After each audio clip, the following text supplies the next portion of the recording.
तो मूवी के शुरू में हम कुदरत को देखते हैं जो अपने बेटे आलिफ का एग्जॉर्जिज्म कर रहा था। कुदरत अपने इकलौते बेटे को बचाने की बहुत कोशिश करता है, लेकिन पत्नी की मौत के बाद उसने अल्लाह पर विश्वास खो दिया है और यही शैतान के जीतने का कारण है। अब वह शैतान आलिफ के माध्यम से कुदरत को कहता है, तुम अपने गिल्ट के कारण पूरी लाइफ टाइम सफ़र करते रहोगे।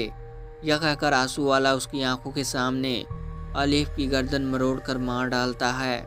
वह इस घटना के कारण इतना टूट जाता है कि अल्लाह पर उसका जितना भरोसा था वह भी ख़त्म हो जाता है। उसकी गोद में पड़ी है आलिफ की बेजान बॉडी।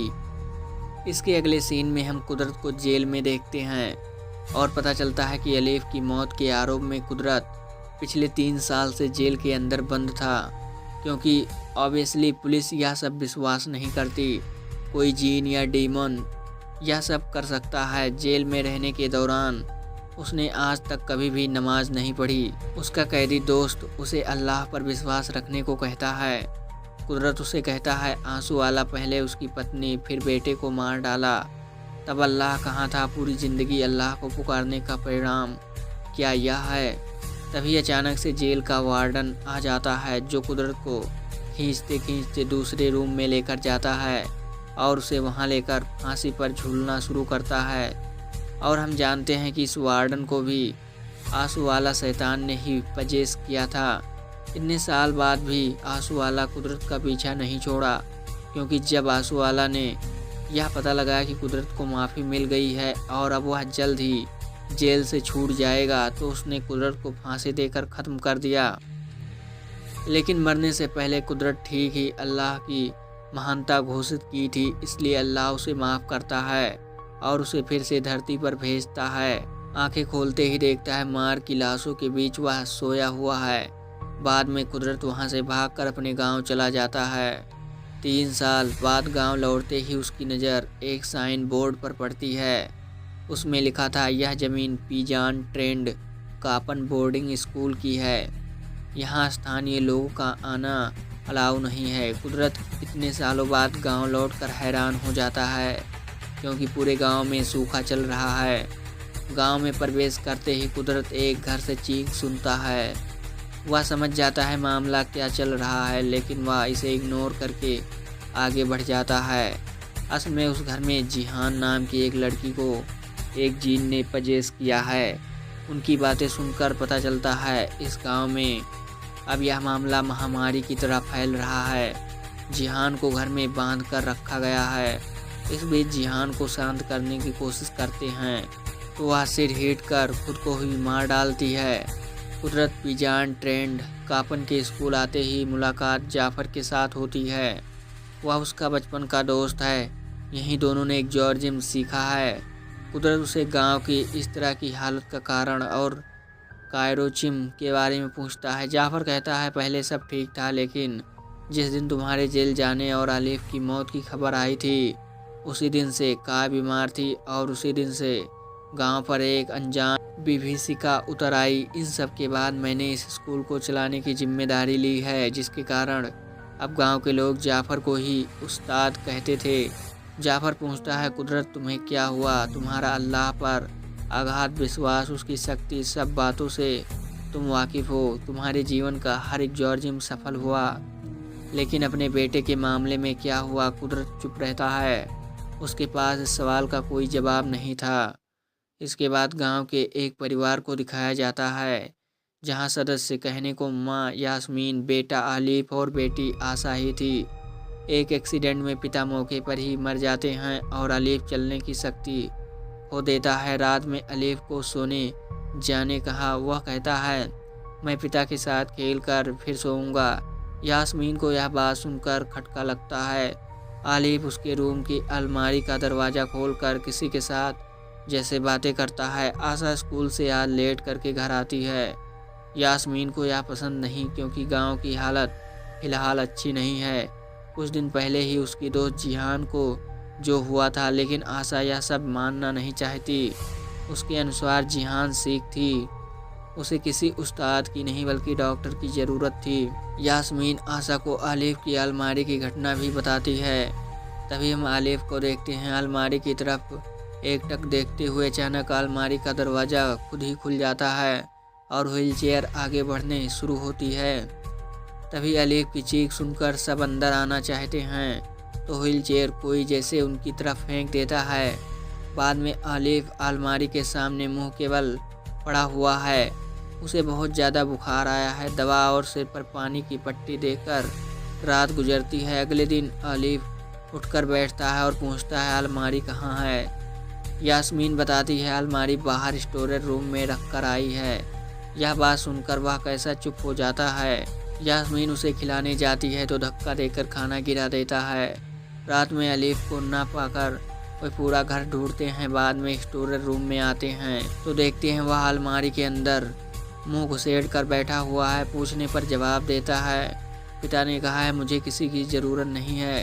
यह सुनकर यास्मीन कहती है पिता मर गए हैं। यह बात सुनकर अलीफ अपनी मां पर अटैक करता है। वह किसी तरह उसे एक धक्का देकर स्टोरेज रूम का दरवाज़ा लॉक कर बाहर निकल आती है। आशा को बंद दरवाजे का ख्याल रखने को कहकर दौड़कर निकल जाती है उस्ताद जाफ़र को बुलाने। जब वह स्कूल पहुंचती है तो वहां सिर्फ कुदरत को पाती है, इसलिए अब वह कुदरत के पास ही उसके साथ चलने की रिक्वेस्ट करती है। हालांकि कुदरत पहले तो मना करता है, लेकिन फिर अलीफ का नाम सुनते ही उसे अपने बेटे की बात याद आती है, जिसके कारण वह एक जॉर्जियम के लिए राजी हो जाता है। इधर अलीफ अपनी बहन को दरवाज़ा खोलने के लिए मैनिपुलेट करता रहता है। आशा के जन्मदिन के दिन पिता मर जाने के कारण उसने कभी भी जन्मदिन का केक नहीं काटा और यह वीकेंड्स काम लगाकर अलीफ उसे दरवाज़ा खोलकर पास आने को कहता है।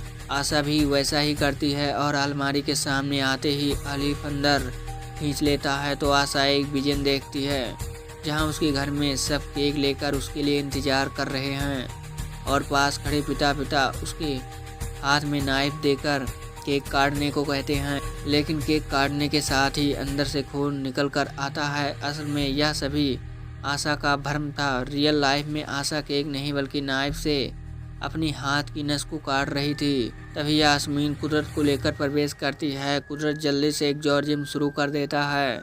वह जी जान से अल्लाह का नाम लेकर जीन को इस बच्चे का शरीर छोड़ने को कहता है। अलीफ बार बार कुदरत के अल्लाह पर आस्था को लेकर व्यंग कर रहा था, लेकिन आखिरकार अलीफ के मुंह से काला खून निकल कर आने के साथ ही अलीफ की बॉडी से जीन बाहर निकल जाता है। लेकिन जाने से पहले वह कुदरत को कहता है मैं तो जा रहा हूँ, लेकिन मैं जिस शैतान की पूजा करता हूँ वह मुझसे भी ज़्यादा पावरफुल है। वह बदला लेने जरूर आएगा। फिर कुदरत जब स्कूल वापस जा रहा था तो उसे फिर से आंसू वाला शैतान उल्फ के रूप में अटैक करता है। कुदरत उसे पहचान लेता है, लेकिन आंसू वाला उसे उसके बेटे अलीफ का डर दिखाकर ऊपर से फेंक देता है। लेकिन अल्लाह की रहमत जिस पर होती है उसे कौन शैतान मार सकता है। आशा के घर में अलीफ को फिर से इविल स्पिरिट पजेस कर लेता है, लेकिन पल भर में वहां जाफ़र पहुंच जाता है जो अलीफ और उसके फैमिली को स्कूल लेने आता है एक जॉर्जियम करने के लिए। इसके बीच कुदरत भी आता है और वह जाफ़र को कहता है अलीफ को अब कोई छोटा मोटा जीन पजेस्ट नहीं किया है, बल्कि आंसू वाला ही पजेस्ट किया है, जो एक सोर्सर है, जो शैतान का डायरेक्ट डिस्टेंट यानी वंशज है। और कुछ समय पहले कुदरत जिस पावरफुल जीन की अलीफ की बॉडी से बाहर निकाला था वह तो केवल आंसू वाला का हचमैन था, इसलिए अब वह यह एक जॉर्जियम परफॉर्म करना चाहता है। जिस पर जाफ़र कहता है मैं सारी बातें समझ गया हूँ, लेकिन मैं तुम्हें अलीफ का एक जॉर्जियम परफॉर्म नहीं करने दे सकता, क्योंकि मैं नहीं चाहता कि तुम आंसू वाला के बदला लेने की आग में इस अलीफ की जान को खतरे में डाल दो। और यह सब सुनने के बाद कुदरत साथ ही चुप हो जाता है और जाफ़र अलीफ को लेकर जाता है। अगले दिन आशा स्कूल के बाहर बैठी रो रही थी, इसलिए अब कुदरत उसे समझाना शुरू करता है कि सिचुएशन जितनी भी ख़राब हो हमें कभी अल्लाह पर भरोसा करना बंद नहीं करना चाहिए, क्योंकि शैतान यही चाहता है। और फिर अगर एक बार तुम्हारा अल्लाह पर से विश्वास उठ जाता है तो शैतान को तुम्हें ख़त्म करने में देर नहीं लगेगी। इस तरह यह दोनों बातें करते करते गांव के जिहान के घर के पास पहुंच जाते हैं। तब जिहान का पिता कुदरत को देखकर बाहर चले जाने को कहता है, क्योंकि गांव की इस जगह पर वह जाफ़र के लोगों को अलाउ नहीं करते, क्योंकि पैसा या ज़मीन न मिलने पर जाफ़र ने जिहान का एग्जॉर्जिम नहीं किया था। यह कहकर कुदरत को जिहान का पिता मारना शुरू करता है तो अचानक जिहान की मां गड्ढे में कूद जाती है। वहां मौजूद हर कोई स्पीचलेस हो जाता है। कुदरत भीषण कंफ्यूज है। जो उसने कानों से सुना वह क्या सच है, सीधे जाफ़र के पास पहुंच जाता है। तब आलिफ को उसके घर के लोग लेने आए हैं। कुदरत जाफ़र से पूछता है आलिफ को ठीक करने के बदले उसके घर से क्या लिया, पैसे या ज़मीन।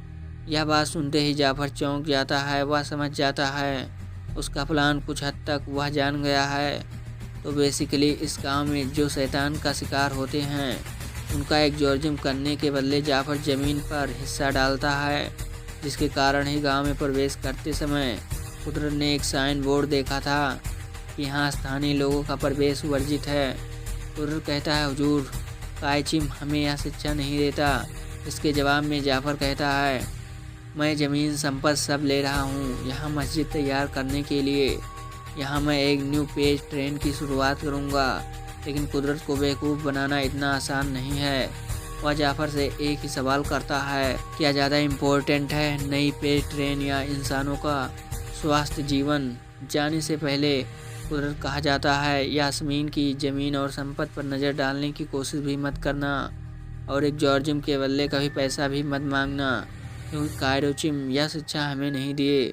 लेकिन जाफ़र भी उसे छोड़कर बात नहीं करता, बल्कि उल्टे उसे गांव छोड़कर चले जाने को कहता है। दूसरी तरफ हम देखते हैं यास्मीन के घर में अचानक बिजली चली जाती है। यास्मीन स्टोर रूम में मीटर बॉक्स चेक करने जाती है तो किसी की प्रेजेंस महसूस करती है। हैरिकन उठाकर देखने जाएगी और तभी आग बुझ जाती है। वह जितनी बार आग जलाने की कोशिश करती है उतनी बार ही बुझ जाती है। डर से कांपते कांपते हैरिकन को एक बार और जलाने की कोशिश करती है तो आंसू वाला उस पर झपट पड़ता है और वश में कर लेता है। इधर यास्मीन को आने में देर होती है तो आशा अम्मा को ढूंढने जाती है। तभी पजेस यास्मीन जाफ़र को बुलाकर लाने को कहती है। आशा भी कुछ न समझकर उसे लाने निकल पड़ती है। तब तक कुदरत का समय चला जाता है गांव छोड़कर चले जाने का, इसलिए आखिरी बार कायरोचिम को अलविदा कहने आता है तो वे उसके कानों में कुछ कहने का प्रयास करते हैं, लेकिन जाफ़र के लोग उसे पीछा करके घर भेजने की कोशिश करते हैं। तो इस जगह हम कुदरत का एक नया रूप देखते हैं। वह सिर्फ उस्ताद नहीं बल्कि एक अच्छा मार्शल आर्ट स्पेशलिस्ट है। वह जाफ़र के लोगों को मारकर हाथ पैर तोड़ डालता है। वह समझ गया था जाफ़र कुछ एक रहस्य उसे छुपाने की कोशिश कर रहा है। तभी जाफ़र के घर का दरवाज़ा तोड़कर अंदर प्रवेश करता है तो सुनता है जाफ़र फुसफुसाकर क्या पता क्या कह रहा है। कुदरत अलमारी के पीछे सीक्रेट दरवाजे से एक लंबी टनल के अंदर प्रवेश करता है और जहां देखता है जाफ़र ब्लैक मैजिक रिचुअल कर रहा है। यह दृश्य देखकर कुदरत हैरान हो जाता है। तभी जाफ़र के साथ उसकी फाइटिंग शुरू होती है, लेकिन जाफ़र उसे काबू करके असली ट्विस्ट रिवील करता है। कायरोचिम बीमार होने के बाद से ही जाफ़र इब्लीस की उपासना शुरू कर दिया, क्योंकि वह चाहता है धन दौलत और बहुत शक्ति। इसलिए वह ब्लैक मैजिक की मदद से इब्लीस को याद करता है और इब्लीस उसे लोभ दिखाकर अल्लाह से भ्रमित करके अपना उपासक बना लेता है। जाफ़र उसे एक बर्तन में खून लाकर पीने को देता है और कहता है मेरी तरह आंसू वाला को वार्शिप करना शुरू करो। यह नाम सुनते ही कुदरत हैरान हो जाता है। यानी इतने दिन पूरे गांव में जाफ़र खुद ही आंसू वाला की मदद से सबको पजेस करता था, फिर पैसे या ज़मीन के बदले उनका एग्जॉर्जिम करता था। अपने डेरे में लाकर कुदरत खून पीने से इनकार करता है तो जाफ़र उस पर छुरी लेकर अटैक करता है, लेकिन कुदरत उसकी कमर तोड़कर सिर पर चोट करके बेहोश कर देता है। इस बीच आस चली जाती है तो कुदरत उसे लेकर घर की तरफ दौड़ लगता है। इधर यास्मीन अलमारी में आग लगाकर आलिफ को जिंदा दफन कर देती है। कुदरत आकर पूछता है आलिफ कहाँ है और तब जवाब आता है खुद ढूंढ ले। यह कहकर उस पर झपट पड़ती है। कुदरत यास्मीन को पीछे से दबाकर पकड़ लेता है और अल्लाह का नाम लेकर उसे बहुत शांत करने की कोशिश करता है, लेकिन आंसू वाला उसे हर बार पराजित कर रहा था। आशा भी मिट्टी खोद कर आलिफ को बाहर निकालने की कोशिश कर रही है। यास्मीन कूदकर कुदरत का कान काट कर पकड़ लेती है। कुदरत को हारते देखकर आशा बेलचा लेकर यास्मीन को मारने आती है तो आंसूवाला उसे माँ का रूप लेकर मैनिपुलेट करके दीवार पर पटक देता है। लेकिन इस मौके पर कुदरत अल्लाह का नाम लेकर उसे फिर से दबाकर दुआ पढ़ना शुरू करता है और आंसूवाला पराजित होकर यास्मीन को छोड़ देता है। इसके बाद कुदरत मिट्टी खोद कर आलिफ को निकालता है तो आंसूवाला अपनी लास्ट चाल चल देता है। कुदरत मिट्टी खोद कर यास्मीन के बेटे आलिफ को नहीं बल्कि अपने बेटे आलिफ को देखता है। वह उसे पास बुला रहा है। कुदरत बेटे को देखकर खुद को रोक नहीं पाता और उसकी तरफ आगे बढ़ जाता है। याद आ रहा है 3 साल पहले बेटे की मौत का समय। इस हालत में यास्मीन और आशा दोनों ही अल्लाह को पुकारना शुरू करते हैं तो आंसूवाला ज़ोरदार चीख उठता है और इस मौके पर कुदरत अपना काम पूरा करता है। आलिफ अब ठीक है, पूरा गांव अब शैतान की काली छाया से मुक्त है। दुख, कष्ट, सूखा, बीमारी सब कुछ दूर कर चुके हैं। गांव के लोग जाफर की मौत के साथ कायरोचिम ठीक हो जाते हैं। उन्होंने फिर से गांव के बच्चों को धार्मिक शिक्षा देना शुरू कर दिया है। लेकिन कुदरत को रुकना नहीं चाहिए। वह ढूंढ कर निकालेगा अपनी पत्नी अजीजा की मौत का रहस्य जो आज भी उसके लिए अनजान है। कायरोचिम उसे रोकते नहीं, बस कहते हैं जाओ निकल पड़ो कुदरत। लेकिन इस तरह कितनी रास्ता पैदल चलोगे, लो मेरी बाइक लेकर जाओ। बचपन से जो बाइक कई बार चलाना चाहकर भी वह नहीं पाया, वह आज अपने हाथों से गुरु उसके हाथ में सौंप दिया। सबको अलविदा कहकर गांव के आखिरी किनारे पर पहुंचता है तो यास्मीन अपने परिवार सहित आखिरी अलविदा कहने आती है। आलिफ व्हीलचेयर छोड़कर अपनी कोशिश से उठकर खड़ा हो जाता है। चिल्लाकर कहता है, उस्ताद कुदरत तुम्हें फिर से वापस आना होगा हम सबके लिए। कुदरत जाने के समय स्क्रीन पर उठता है और मूवी यहीं पर ख़त्म हो जाती है। मिलते हैं फिर किसी नेक्स्ट वीडियो में। Take care.